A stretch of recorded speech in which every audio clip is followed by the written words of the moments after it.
Hi, boys and girls. How are we doing today? Good. Good? Okay. Are we ready to do some math? Yes.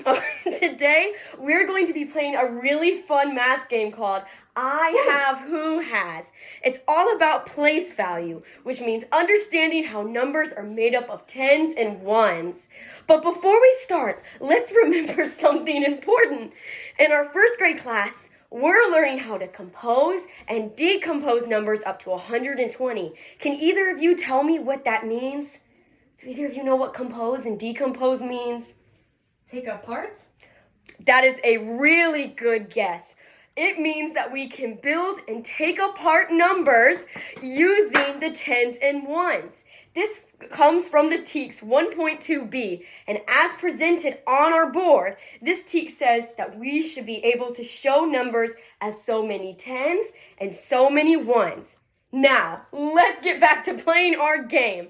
This game will help our class practice breaking apart numbers into their tens and ones and matching them to the right number. So here is how our game will work. Every person will get a card, and I'll pass them out now. We'll do these two, and you can have this one.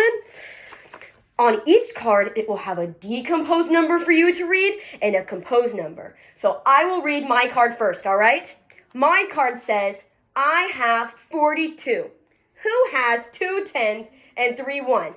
Before y'all answer, though, what number does 2 tens and 3 ones make up, boys and girls?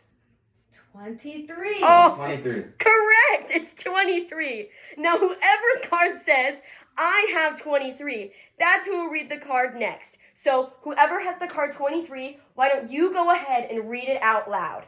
I have 23. Okay. Who has 6 tens and 8 ones? Okay, class. What composed number is made up of 6 tens and 8 ones? 68. Correct again. It is 68. Now, just like before, whoever card says, I have 68, you will read your card next.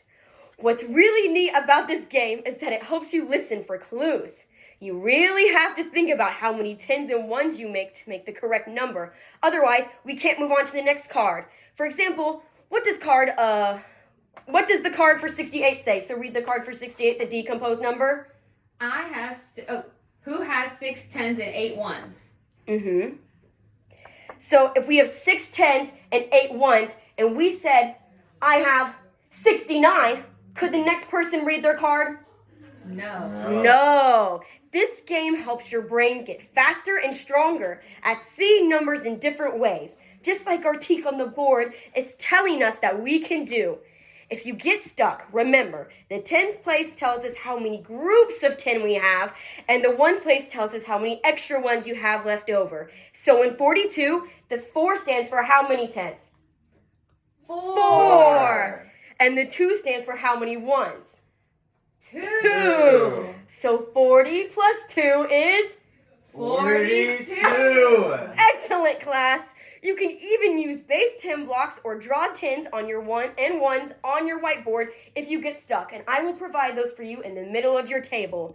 But wow, class, you did such an amazing job playing I Have, Who Has, and thinking about numbers in the tens and ones place. This game showed me that you all know how every number can be made in different ways using tens and ones.